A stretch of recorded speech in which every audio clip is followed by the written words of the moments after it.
Lumipat kami dito from Manila to Bulacan, 3 years old ako. Siyempre 'pag mahirap po talaga, talagang puno po talaga ng pagsubok 'yan, puno ng problema 'yan. Ibang bansa yung papa ko, nung kailangang mag-ibang bansa ni papa para lang po masustentuhan yung pangangailangan namin na 4 na magkakapatid. Nung umalis po si papa, pumunta siya ng ibang bansa, buntis pa si mama nun. So, mahirap sa part ni papa, mahirap sa part din ni mama, at mahirap din siyempre para sa'min yun.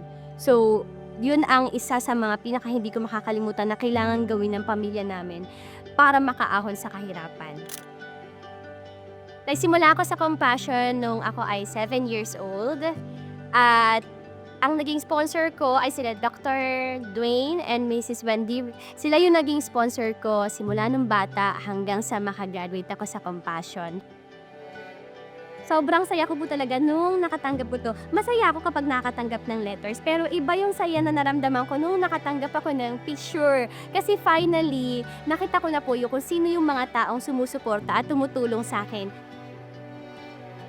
Being a teacher and a content creator, kailangan po talaga yung platform ko po, kasi ang goal ko ay makapag-spread ng positivity sa iba and makapag-inspire din ng iba. So, yung mga content na ginagawa ko po is puro masasaya po talaga. Simula po nung naka-graduate pa lang ako sa Compassion, inisip ko na maging sponsor sa ibang mga bata.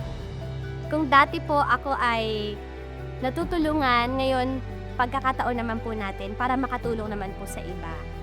Mag-i-sponsor ako ng bata, pero nung pag-click ko na sinabi na doon na you are now helping a child to release from poverty, parang lumabas yung ganung note doon sa may website, naiyak talaga ako kasi naisip ko, Lord, finally, dati po kasi ang lagi kong prayer, God used me as an instrument of blessing to others, and right now, I think nangyayari naman na siya. My name is Jess, and I was released from poverty in Jesus' name.